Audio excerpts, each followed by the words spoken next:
नमस्कार, मैं Shambhu Kumar, teacher and mentor. आज के क्लास में S1 स्टडी हैकर लेकर के आया है साइंस में सेल चैप्टर को। आज हम सेल चैप्टर को कवर करेंगे और इसमें हम जानेंगे कि सेल क्या होता है। सेल शरीर की वह सबसे छोटी इकाई है, यूनिट है, न कि अंग है। बहुत से लोग समझ लेते हैं कि शरीर की सबसे छोटी अंग है, जबकि ऐसा नहीं है। सबसे छोटी इकाई है।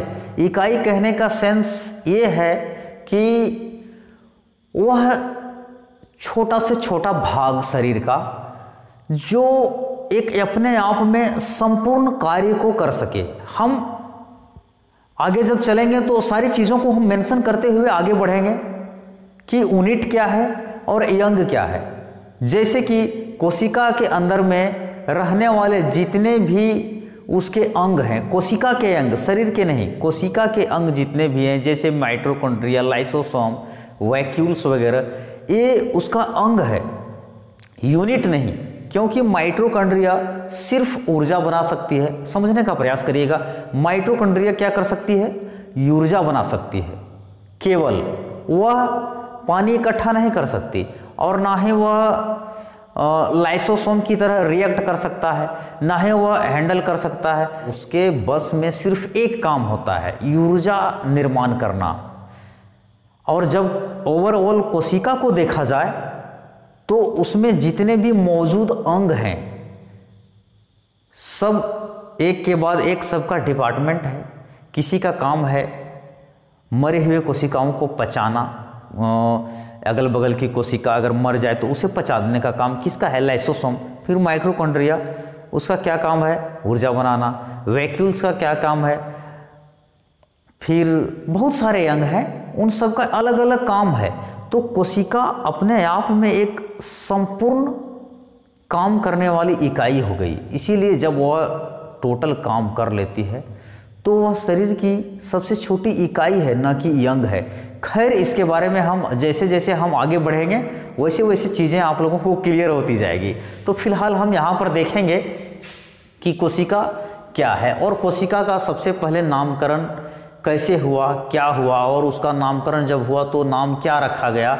इन चीज़ों के विषय में हम लोग डिटेल से जानने की कोशिश करेंगे।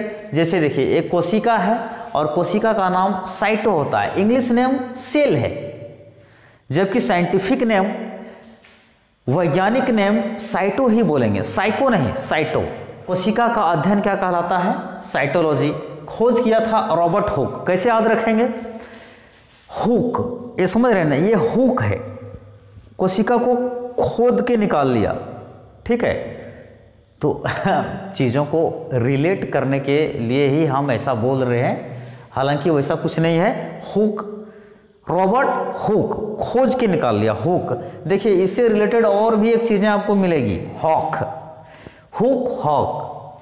चीज़ों को रिलेट करिए, तभी देखिए पढ़ने में आप मजा लीजिए, तभी आपको चीज़ें याद रह पाएंगी। अन्यथा साइंस है, कितनी चीज़ें याद करोगे, कितनी चीज़ें रटोगे, माइंड ब्लास्ट हो जाएगा मेरे दोस्त। इसीलिए कोई भी चीज़ है उसे कोरिलेट करने की कोशिश करें ताकि चीज़ें आसान हो जाए। और जब आप मज़े लेकर के पढ़िएगा, चीज़ों को अपने ज़िंदगी से, अपने आसपास जो भी चीज़ें घटित हो रही है उनसे अगर जोड़ने का प्रयास करोगे, बोलचाल की भाषाओं में आप उतारने की कोशिश करोगे तो चीज़ें बिल्कुल ही आसान हो जाएगी। खोज किया था रॉबर्ट हुक ने 1665 में। जीव व जंतु विज्ञान के पिता अरस्तु को कहा जाता है, सबों को मालूम है, हालांकि हमने मेंशन कर दिया है। चिकित्सा विज्ञान का जनक किसे कहा गया है? हिप्पोक्रेटस को। जीवित कोशिका का खोज किसने किया था? एंटोनी वॉन लीवेनहॉक को। हुक और हॉक जीवित कोशिका को खोजा था, इसने मरी हुई कोशिका को खोजा था। किसने? हुक ने। लेकिन हॉक ने क्या किया? जीवित कोशिका को खोजा। इसने मरी हुई कोशिका की खोज की और इसने जीवित कोशिका। हुक, हॉक, हुक, हॉक, बड़ा इंटरेस्टिंग नाम। देखिए, कोशिका का सिद्धांत सबसे पहले स्लाइडेन एवं स्वान ने दिया था। उसके बाद आप देखिए, सबसे छोटी कोशिका माइकोप्लाज्मा गैलीसेप्टिकमा, माइकोप्लाज्मा गैलीसेप्टिकमा को कहा जाता है। ये इसी में पाया जाता है, माइकोप्लाज्मा गैलीसेप्टिकमा में। और सबसे बड़ी कोशिका किस में पाई जाती है? शुतुरमुर्ग के अंडे में। शुतुरमुर्ग का जो अंडा होता है उसमें सबसे बड़ी कोशिका पाई जाती है। ये ओवरऑल हो गया। पूरे ओवरऑल को देखा जाए तो सबसे छोटी कोशिका माइकोप्लाज्मा गैलीसेप्टिकमा में पाया जाता है और बड़ी कोशिका शुतुरमुर्ग के अंडे में पाया जाता है। आप देखेंगे मानव में सबसे छोटी कोशिका स्पर्म में पाया जाता है, शुक्राणु में। मेल का जो स्पर्म होता है उसमें शुक्राणु में सबसे छोटी कोशिका होती है मानव के लिए। और मानव में अगर देखा जाए कि मानव में सबसे बड़ी कोशिका कहाँ पाया जाता है तो वह अंडाणु में पाया जाता है, फीमेल के ओवम में, अंडाणु में।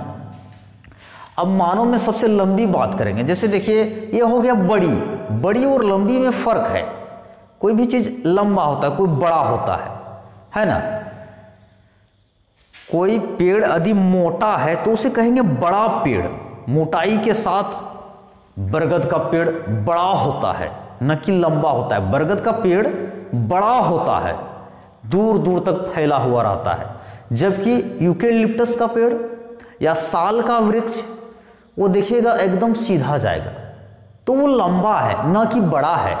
बड़ा कहने का सेंस है वो मोटाई में भी और उसका जो एरिया होता है कितना दूर तक घेरा है, इस हिसाब से वो बड़ा हो जाता है। लेकिन लंबा जो सीधा लंबा ही जाता है ऊपर तक, है ना, वो ज़्यादा जगह नहीं घेरता। तो बड़ी और लंबी में फर्क मालूम चल रहा है तो ठीक है। देखिए मानव में सबसे लंबी न्यूरॉन की कोशिका होती है। हमारे माइंड में जो न्यूरॉन है, ब्रेन की कोशिका, ब्रेन का सेल जो है वह सबसे लंबी होती है और विभाजन रहित होती है। इसमें विभाजन नहीं होता है। इसीलिए जब आप बाइक चला रहे होते हैं तो आपको पुलिस मना करती है कि आप हेलमेट पहन करके बाइक चलाएं, लेकिन मानते नहीं हैं क्योंकि वहाँ कोशिका का विभाजन होता ही नहीं है, दूसरी कोशिका बनेगी ही नहीं। कोशिका विभाजन क्या होती है, कोशिका पुनर्निर्माण क्या होती है, ये चीज़ें हम आगे आप लोगों को बताएंगे। तो ये विभाजन रहित है, विभाजन बिल्कुल नहीं होता है। माइंड के ब्रेन की कोशिका में विभाजन नहीं होता।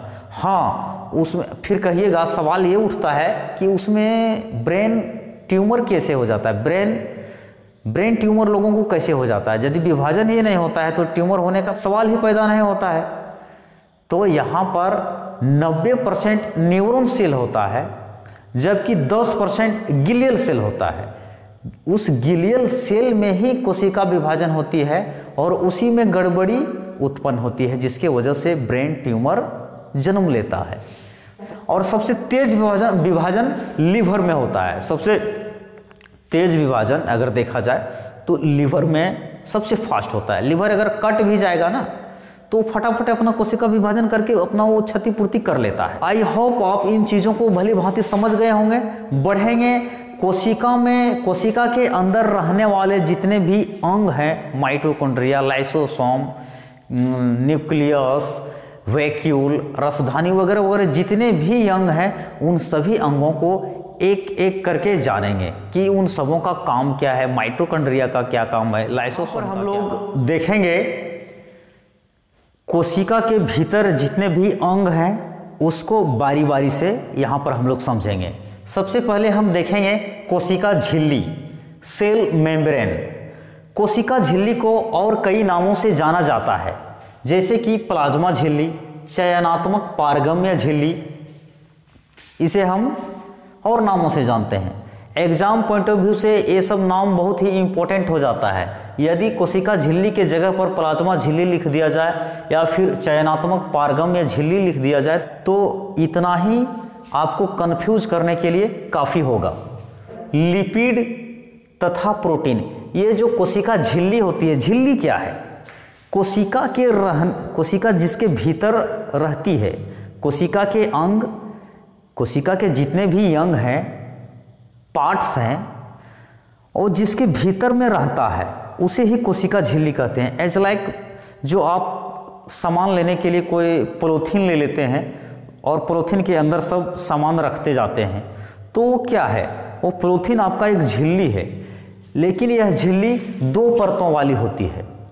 इसका झिल्ली जो है, इसका जो प्लास्टिक है वो 2 परत का होता है। एक परत होता है यहाँ पर देखिए एक परत होता है लिपिड तथा दूसरा परत जो बना होता है वह प्रोटीन का बना होता है। लिपिड तथा प्रोटीन का बना होता है, इसमें डबल परत होता है। ये जंतु और पादप कोशिका दोनों में पाई जाती है। पेड़ पौधे की कोशिका में भी पाई जाती है कोशिका झिल्ली, और जंतु में भी कोशिका झिल्ली पाई जाती है। आगे हम देखेंगे कोशिका के सभी अंग इसी झिल्ली में रहते हैं। जैसा कि हमने अभी बताया, जंतु कोशिका में यह सीलिया, फ्लैजेला तथा माइक्रोविली के निर्माण में सहायक होता है। सीलिया, फ्लैजेला, माइक्रोविली क्या है इसके बारे में भी हम आगे आप लोगों को बताएंगे। कोशिका चैप्टर बहुत ही बड़ी चैप्टर है, इसमें आपको डिटेल से देखना पड़ेगा। आपको आगे जाकर के अब डीएनए, आरएनए पढ़ना पड़ेगा, फिर प्रोकैरियोटिक, यूकैरियोटिक क्या होता है, इन सभी चीज़ों को बारीकी से देखना होता है। यह थोड़ा सा लंबा चैप्टर जाएगा, हालांकि हम इसे 2-3 भागों में कंप्लीट कर देंगे। आगे देखते हैं कोशिका भित्ति, सेल वॉल। जैसा कि नाम से ही पता चल रहा है, कोशिका भित्ति, भीत, हम लोग क्षेत्रीय भाषा में दीवाल को भीत कहते हैं, तो वैसा ही नाम मेंशन भी किया गया है, कोशिका भित्ति, सेल वॉल।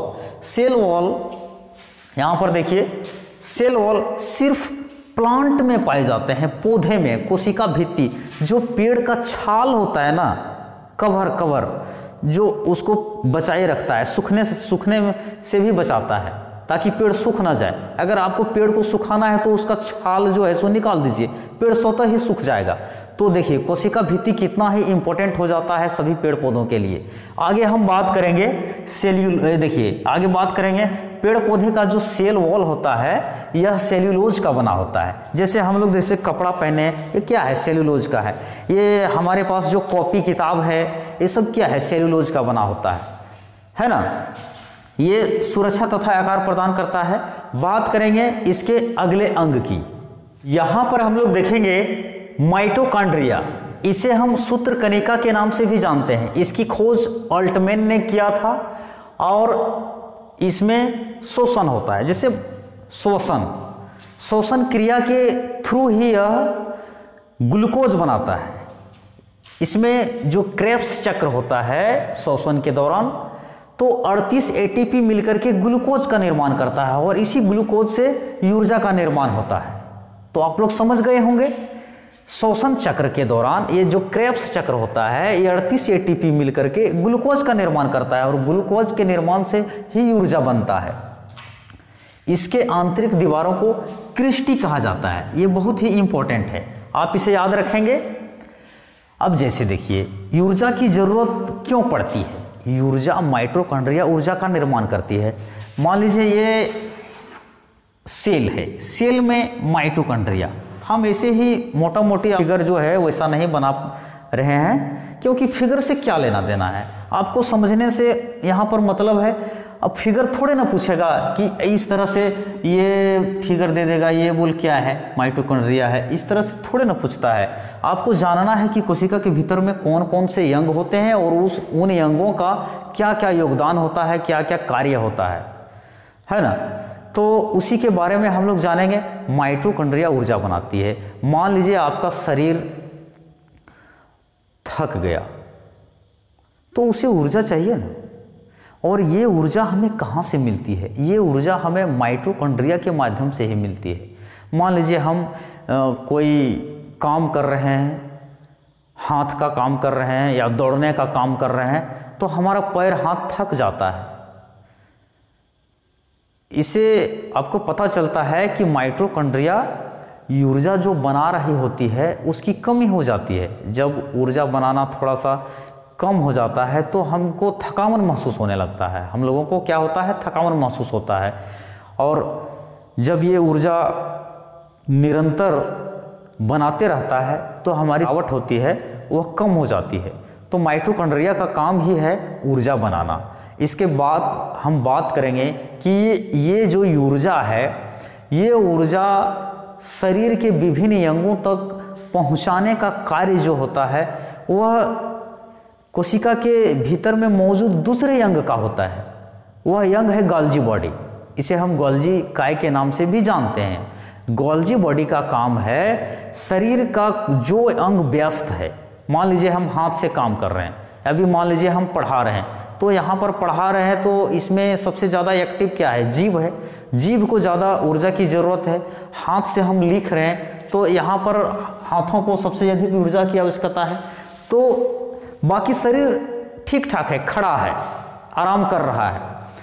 अगर हाथ काम करते करते थक जाए तो इस थके हुए यंग तक ऊर्जा पहुंचाने का काम गोल्जी बॉडी का होता है ना। अगर ऐसा ना होता तो आप कल्पना करिए क्या होता। हाथ थक जाता, हाथ रेस्ट में चला जाता, फिर ऊर्जा धीरे धीरे इकट्ठा होता, तब फिर जा करके हाथ उठता। जबकि ऐसा नहीं है। जब हाथ थक जाए तो शरीर को पता चल जाता है, गोल्जी बॉडी को पता चल जाता है कि शरीर के किस पार्ट में ऊर्जा की कमी हो रही है। फिर दूसरे जगह में जो एकत्र ऊर्जा है उसको वह ले जा करके थके हुए अंग तक पहुंचा देता है। तो देखिए गोल्जी बॉडी कितना अच्छा काम करता है। अब हम देखेंगे रसधानी वैक्यूल्स। ये जल संग्राहक है। ये कोशिका के भीतर जल को संग्रह करके रखता है। जल को इकट्ठा करने का काम है रसधानी का, वैक्यूल्स का। यदि कोशिका के भीतर, आपको लोग कहता है ना कि मनुष्य के शरीर में 80% जल है, तो उस 80% का जल क्या शरीर के पेट में चला गया है? नहीं, वह सभी कोशिका के भीतर में है। सब शरीर में बहुत महीन लगभग 5000 अरब कोशिका हमारे शरीर के भीतर है। 5, ये अनुमानतः है, कोई हम एग्जैक्ट नहीं बता पा रहे हैं कि, और ना ही कोई ऐसा कहीं मेंशन है कि आप इतना बोल दीजिए। कोशिकाएं रोज मरती है और रोज निर्माण होती है। सेंट्रोसोम का काम है कोशिका विभाजन करना। कोशिका विभाजन करना मतलब क्या होता है? टूटना। एक कोशिका टूट करके एक अलग कोशिका का निर्माण कर लेने को ही कहते हैं कोशिका विभाजन। यहाँ आप देख पाएंगे, देखिए तारक का है सेंट्रोसोम, ये कोशिका विभाजन करने का काम करता है, ये बताएंगे अभी। रसधानी का काम है जल को इकट्ठा रखना। देखिए कोशिका के भीतर वो छोटी छोटी, अब कोशिका आप समझ रहे होंगे इतना बड़ा बड़ा होता है, ऐसा नहीं है। कोशिका बहुत ही महीन होती है, इसको माइक्रोस्कोप से देखना पड़ेगा। आगे हम और बताएंगे यूकैरियोटिक में, जब हम आपको पढ़ाएंगे कि यूकैरियोटिक क्या होता है, प्रोकैरियोटिक क्या होता है, उस समय आपको पता चलेगा कि कोशिका कितनी महीन होती है। पादप और जंतु दोनों में अगर आप चाहें तो देखिए, आप सुई से अगर उठाना चाहेंगे तो उसमें लगभग 5, 6, 10 कोशिकाएं आ जाएगी। अब सोचिए कितने महीन होते हैं, और उस महीन कोशिका के अंदर ये सारे पार्ट्स पाए जाते हैं। रसधानी, तारककाय, यांत्रिक अंतः प्रदत्त जालिका, माइटोकॉन्ड्रिया, लाइसोसोम, न्यूक्लियस वगैरह वगैरह कई अंग पाए जाते हैं। तो आप अनुमान लगाइए कि उसकी संरचना क्या रही होगी। गजब का है ना, मानना पड़ेगा। तो आप बने रहिए, बिल्कुल ही एकदम आप लोगों को स्टेप बाय स्टेप। देखिए मेरा कोई पेड क्लास नहीं है, मेरे पास जो कुछ भी है हम आप लोगों को देने वाले हैं। मेरा कोई पेड क्लास नहीं रहेगा। अरे क्यों पैसे, स्टूडेंट का पैसा क्यों हम यूं ही वेस्ट कर दें? एक से एक गरीब स्टूडेंट है, मैं उस दौर से खुद गुजर चुका हूं मेरे दोस्त। आप मेरे साथ बने रहिए। मेरा तो अभी स्टार्टिंग है, आप उसमें नहीं चाहिए कि मेरे कितने सब्सक्राइबर है, या फिर इसमें जाना ही नहीं है बिल्कुल। मैं तो अभी स्टार्ट किया हूँ, इतनी जल्दी क्या है। अभी आप देखते जाइए, मेरे पास सब तरह के सब्जेक्ट बताए जाएंगे यहाँ पर, सभी तरह के सब्जेक्ट, केवल इंग्लिश को छोड़ करके। हालांकि ग्रामर को मैं, आप लोग अगर आप डिमांड करेंगे तो ग्रामर हम बता सकते हैं, आपको स्टोरी नहीं बताई जाएगी। उसके बाद जिस चीज़ का भी आप डिमांड करेंगे मैं सारी चीज़ों को यहाँ पर मेंशन करने वाले हूँ। एनसीईआरटी, चाहे वह बीएचयू का 9th क्लास का एंट्रेंस हो, मॉडल स्कूल हो, सैनिक स्कूल हो,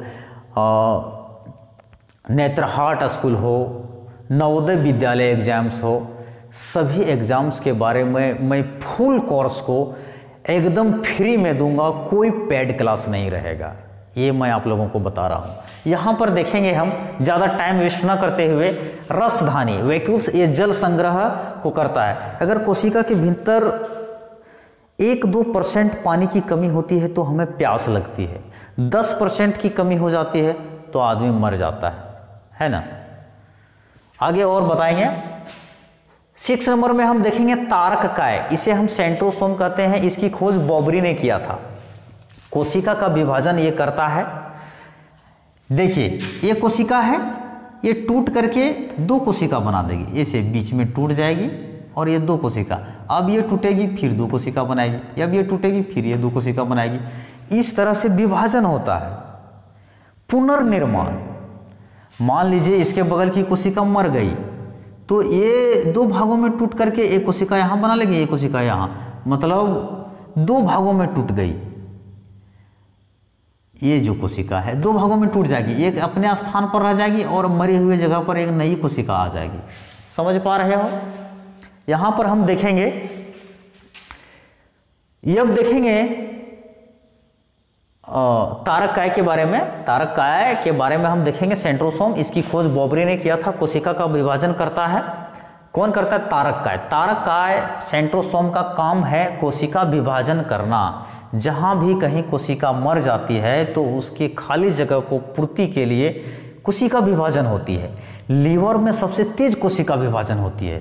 लीवर में चाकू भी लग जाएगा ना तो वो फटाफट कोशिका विभाजन करके उस घाव को पूरा कर लेगा, है ना। आप देखते होंगे कहीं चोट लग जाता है या किवाड़ी में हाथ दब जाने की वजह से देखते होंगे काला धब्बा पड़ जाता है। ये काला धब्बा कुछ दिन के बाद ठीक हो जाता है। ये ठीक होता है कैसे? कोशिका विभाजन के थ्रू ही। अगर कोशिका विभाजन नहीं होता तो वहाँ की मरी कोशिका मरी ही रह जाती। आप लोग बातों को समझ पा रहे होंगे। और दिमाग में सबसे कम होता है, इसीलिए जब भी आप बाइक चलाएं तो हेलमेट पहन करके चलाएं। माथा गया तो आप गए, समझ लो आपका कहानी द एंड हो जाएगा, है ना।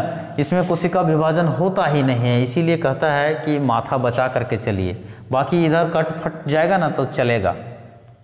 अंतः प्रदत्त जालिका, इसे कहते हैं एंडोप्लाज्मिक रेटिकुलम। ये भीतरी कोशिका में ऐसे एक कोशिका है, ये इस तरह से खड़ा हो जाएगा, है ना, ऐसे रोकने का काम करता है। इस तरह से चारों तरफ से रोक देता है, यानी कि इसे हम भीतरी हड्डी कह सकते हैं, भीतरी कंकाल तान के रखता है, ऐसे चारों तरफ से ऐसे तना के रहता है। ये तो कोशिका फूली हुई रहती है, नहीं तो पचक जाएगा, है ना, चिपट जाएगा ये। तो इसका भी काम बेहतरीन है। यदि वो ये अंतः प्रदत्त जालिका अगर नहीं होती तो कोशिकाएं पिचक जाती। यांत्रिक कंकाल का कार्य करता है। और इसमें एक विशेष बात है, इसके 2 भाग होते हैं। जो एंडोप्लाज्मिक रेटिकुलम है, इसके 2 भाग होते हैं इस तरह से। आगे हम बताएंगे, हम शुरू में ही बोल दें कि कोशिका का जो चैप्टर है वो थोड़ी सी बड़ी है और इधर जो होता है सो स्मूथ वाला होता है, स्मूथ चिकना। जहां स्मूथ, देखिए स्मूथ स्मूथ एंडोप्लाज्मिक रेटिकुलम, ये फैट का निर्माण करता है। इधर चिकना तरफ जो है सो फैट का निर्माण होता है, वसा का, और खुरदरा तरफ रफ एंडोप्लाज्मिक रेटिकुलम की तरफ प्रोटीन का निर्माण होता है। तो आप समझ पा रहे होंगे चीज़ों को। हम बात करेंगे इसके आगे वाले भाग। इसका आप स्क्रीनशॉट लेते जाइएगा, आप इन सबों का स्क्रीनशॉट ले लीजिएगा ताकि आपको नोट बनाने में दिक्कत ना हो। आगे हम इसके अभी 7 पार्ट्स तक गए हैं, इसके और भी पार्ट्स हैं, और भी इसके विभिन्न भागों के बारे में, अंगों के बारे में हम लोग जानेंगे। यहाँ पर हम लोग देखेंगे राइबोसोम। राइबोसोम की खोज पैलाइडे ने किया था। यह प्रोटीन का निर्माण करता है और इसे प्रोटीन का फैक्ट्री भी कहा जाता है, फैक्ट्री ऑफ प्रोटीन। यहां पर हम देखेंगे सेडिमेंटेशन कोफिशिएंट। सेडिमेंटेशन कोफिशिएंट कहने का मतलब क्या है कि यह जो होता है यकार इसमें बताया जा रहा है कि कौन सबसे बड़ा है और कौन सबसे छोटा है। तो आप आकार के अनुसार से उसको नहीं कह सकते हैं कि सेडिमेंटेशन कोफिशिएंट इस हिसाब से है कि मान लीजिए एक गिलास हम लिए, पानी ले लिए, उसमें हम दोनों को छोड़ देते हैं, जो पहले बैठ जाता है वह क्या हो गया, और जो बाद में बैठा तो जो पहले बैठेगा वह 70s का होगा। यहाँ S कहने का मतलब है सेडिमेंटेशन कोफिशिएंट, और यहाँ 80s यानी कि ये देर से बैठेगा, ये बड़ा है, ठीक है। और ये सबसे छोटा है, सबसे छोटा 70s का होता है जो प्रोकैरियोटिक में पाया जाता है। हालांकि प्रोकैरियोटिक और यूकैरियोटिक के लिए हम एक अलग वीडियो प्रोवाइड करवाऊंगा। यहाँ पर आप मोटे तौर से समझ लीजिए कि सेडिमेंटेशन कोफिशिएंट क्या होता है। ये 70s का होता है, ये 80s का होता है। 70s का छोटा होता है, 80s का बड़ा होता है। ये बड़ा देखने में नहीं लगता है कि, या तो आकार में आप नहीं कह सकते कि आकार में देखने में इतना बड़ा लग रहा है जिसके वजह से हम इसे बोल रहे हैं बड़ा, ऐसा नहीं है। जो पहले बढ़ जाएगा वो छोटा होता है, जो बाद में बैठेगा वो बड़ा होता है ना। तो उसी हिसाब से हम इस पर वीडियो आप लोगों को देंगे। यहाँ पर हम बताना चाह रहे हैं आप लोगों को कोशिका के जितने भी यंग हैं और उनका काम क्या क्या है, उस हिसाब से हम अभी आप लोगों को डीएनए के लिए अलग, डीएनए और आरएनए के लिए अलग वीडियो आप लोगों को प्रोवाइड करवाऊंगा, और यूकैरियोटिक एंड प्रोकैरियोटिक के लिए भी अलग से वीडियो प्रोवाइड कराऊंगा। हमने आपको पहले भी बताया कि कोशिका चैप्टर थोड़ी सी लंबी हो सकती है। तो यहाँ पर देखेंगे केंद्रक। केंद्रक क्या होता है? अच्छा, राइबोसोम ये क्या करता है, ये प्रोटीन का निर्माण हमने बता दिया, ठीक है, ओके ओके ओके। यहाँ केंद्रक, केंद्रक न्यूक्लियस, इसे हम न्यूक्लियस के नाम से जानते हैं। इसका खोज रॉबर्ट ब्राउन ने किया था, ओके। इसे हम ब्रेन ऑफ सेल कहते हैं, कंट्रोलर कहते हैं।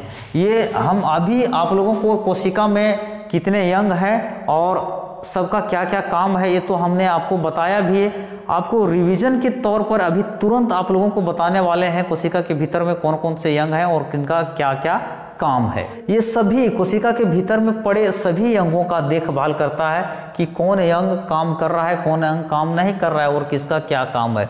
इसे कंट्रोलर कहते हैं, ठीक है। 10 नंबर में हम देखेंगे लाइसोसोम। इसकी खोज डी डुबे ने किया था। इससे जल अपघटक एंजाइम निकलता है, हाइड्रोलाइटिक एंजाइम, जो क्या करता है, मरी हुई कोशिका को, जैसे मान लीजिए कहीं चोट लग जाने की वजह से वहाँ की कोशिका मर जाती है, यदि वैसा है तो क्या करता है, लाइसोसोम अपने आप को फाड़ लेता है, जिससे उसके अंदर में मौजूद अंग जैसे माइटोकॉन्ड्रिया, वैक्यूल्स, राइबोसोम, केंद्रक, इस सभी अंग को लाइसोसोम में मौजूद हाइड्रोलाइटिक एंजाइम सभी अंगों को पचा करके खत्म कर देता है, वहां रहने ही नहीं देता। सोचिए ये लाइसोसोम कितना इंपॉर्टेंट है, बड़ा ही माने गजब का। साइंस वैसे अपने आप में लाजवाब है जी, सोचते हैं तो अजीब लगता है। यदि ऐसा ना होता तो बताइए वहाँ का अंग वहीं पड़ करके वहीं सड़ जाता फिर कितनी बीमारियां होती है ना। तो लाइसोसोम क्या करता है, साफ करने का काम करता है। इसे कोशिकीय पाचक भी कहते हैं। ये कोशिका को पचा देता है वहीं। मान लीजिए किसी कोशिका में राइबोसोम मर गया तो क्या करेगा, लाइसोसोम उस अपने शरीर से निकालेगा जल घटक अपघटक एंजाइम और छिड़क देगा। ये राइबोसोम वहीं पच करके खत्म हो जाएगा, ठीक है। इसके जगह पर एक अलग राइबोसोम आएगा, या तो पूरी की पूरी कोशिका ही पचा दिया जाता है। जब देखता है कि कोशिका के भीतर में मौजूद कोई भी अंग ठीक ढंग से काम नहीं कर रहा है तो उस स्थिति में लाइसोसोम अपने आप को फाड़ लेता है और उससे निकलने वाले जल घटक अपघटक एंजाइम से मौजूद सभी अंग पच करके खत्म हो जाता है, वहाँ पर साफ हो जाता है। ठीक है, फिर बगल वाली कोशिका का कोशिका विभाजन होता है जो सेंट्रोसोम के माध्यम से होता है, और उसके जगह पर एक पुनः नई कोशिका आ जाती है। हमने अभी अभी आप लोगों को बताया कि कोशिका विभाजन का काम सेंट्रोसोम का है। इसे एटम बम भी कहते हैं, ये अपने आप को फाड़ लेता है, जिसके वजह से इसका एक और नाम है एटम बम। ये सभी नाम उपनाम जो भी हैं ये एग्जाम पॉइंट ऑफ व्यू से बहुत ही इंपॉर्टेंट हो जाता है। ये आरबीसी में लाइसोसोम नहीं पाया जाता है, जो ब्लड होता है खून, इसमें लाइसोसोम नहीं पाया जाता है। ये साफ होने के लिए, अब बताइए, आरबीसी का जीवन काल 120 दिन का होता है। अब जब खून का जीवन काल 120 दिन है तो वो खून गंदा हो जाता है, तो ये साफ होने के लिए स्प्लीन में जाता है ना, प्लीहा में। तो आरबीसी का कब्रगाह स्प्लीन को कहा जाता है ना। इसे ये आत्महत्या की थैली भी कहते हैं, लाइसोसोम को। इसे स्प्लीन को आरबीसी का कब्रगाह कहते हैं। ठीक है, तो इन सब चीज़ों को मोटे तौर पर आप याद रखें। यहाँ पर आप लोग देखेंगे कोशिका के विभिन्न अंगों को हम लोग रिवीजन के तौर पर अभी तुरंत हमने अभी देखा सभी अंगों का क्या काम है और वह किस तरह से कार्य करता है। यहाँ पर हम शॉर्ट में समझ लेंगे ताकि हमारे नज़रों में बना रहे। देखिए, ये है माइटोकॉन्ड्रिया, इसका काम है ऊर्जा निर्माण करना। हम यहाँ लिख भी देते हैं ताकि आप भूलें नहीं और शॉर्ट में आपका रिवीजन भी हो जाए। राइबोसोम, इसका काम है प्रोटीन निर्माण। गोल्जी बॉडी, इसका काम है परिवहन। एंडोप्लाज्मिक रेटिकुलम, ये अपने आप को मजबूती प्रदान करता है, ये कोशिका के भीतर मजबूती प्रदान करता है। वैक्यूल्स, इसे हम जानते हैं जल संग्राहक के नाम से, ये जल इकट्ठा करता है, जल संग्राहक। वैक्यूल्स को क्या कहते हैं? जल संग्राहक कहते हैं। लाइसोसोम, इसे ये पाचन का काम करता है एवं सफाई का काम करता है। अगर कोशिका मर जाए तो ये वहाँ का कोशिका को साफ कर देता है। सेंट्रोसोम, ये कोशिका विभाजन करता है। ये हमने पूरे चैप्टर का ओवरव्यू दे दिया सभी अंगों का। और ये लास्ट में जो है ये न्यूक्लियस है, इसे हम कंट्रोलर कहते हैं। कंट्रोलर, ये सभी कोशिकाओं को कंट्रोल करता है। गोल्जी बॉडी ठीक से काम कर रहा है कि नहीं, राइबोसोम ठीक से काम कर रहा है कि नहीं, माइटोकॉन्ड्रिया ठीक से काम कर रहा है कि नहीं, एंडोप्लाज्मिक ठीक ठाक है कि नहीं, वैक्यूल्स कैसा है, लाइसोसोम कैसा, सेंट्रोसोम कैसा है। ये न्यूक्लियस में डीएनए आरएनए पाया जाता है, ये सब हम अगले क्लास में बताएंगे। और ये आप जो बाहर देख रहे हैं ये है सीलिया। ये सीलिया क्या करता है? ये मूवमेंट का काम करता है, मूवमेंट, गति करने का काम करता है, मूव करता है, मूवमेंट, ये मूवमेंट देता है। जैसे मेल का जो स्पर्म होता है वह अपने आप नहीं चलता है, सीलिया की मदद से भी चलता है ना।